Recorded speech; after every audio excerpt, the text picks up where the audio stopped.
Hey there fellow scale modelers, great to have you back on the Building Vintage channel where we bring old school scale models back to life. For today's video I've prepared Zvezda's model of the Russian giant that every modeler knows well, the MiG-31 interceptor. Zvezda released this kit around the year 2000, so we're talking about 25-year-old mold. Many modelers have debated the width and the depth of the panel lines, which are definitely on the heavy side. But overall the kit is very accurate in shape. It was even reboxed by a rival later on. As usual, I started with the cockpit. I added a few extra details like the ejection handles, seat belts on the ejection seats and some elements on the cockpit walls and top. I also spent some extra time improving both instrument panels, which were very basic in the original kit. The cockpit interior was painted in the typical Russian turquoise green that became standard on all aircraft after the MiG-21 era. The cockpit section is designed as a separate module that you attach to the fuselage later on. The fit wasn't great, so I had quite a bit of work getting all the joints to line up properly. The front wheel bay was pretty empty, so I added some missing details there as well. The same story was with main wheelbase, who needed extra work too. Next came the exhausts.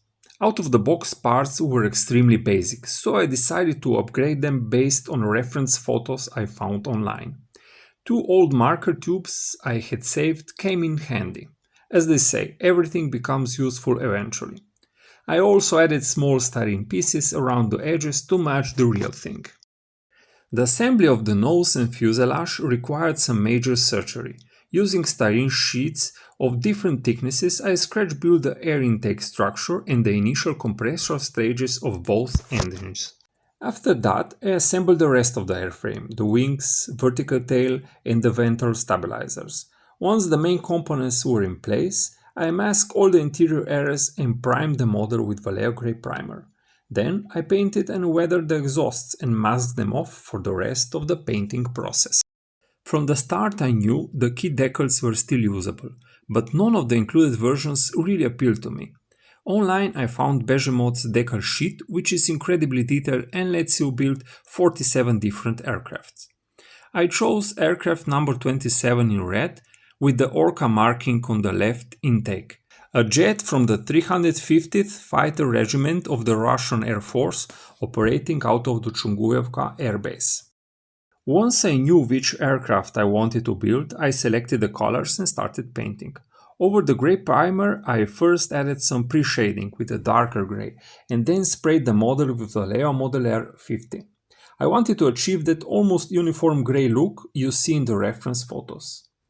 In the end, I painted the anti-glare panel in front of the cockpit black, added a darker grey nose tip and painted the avionics sections on the tail. As usual, after painting, I sealed everything with gloss varnish and applied the decals. Begemot also provides a huge number of stencils, but I decided not to use them. They are printed very dark and would break up the overall grey look of the aircraft. On real photos, the stencils are barely visible.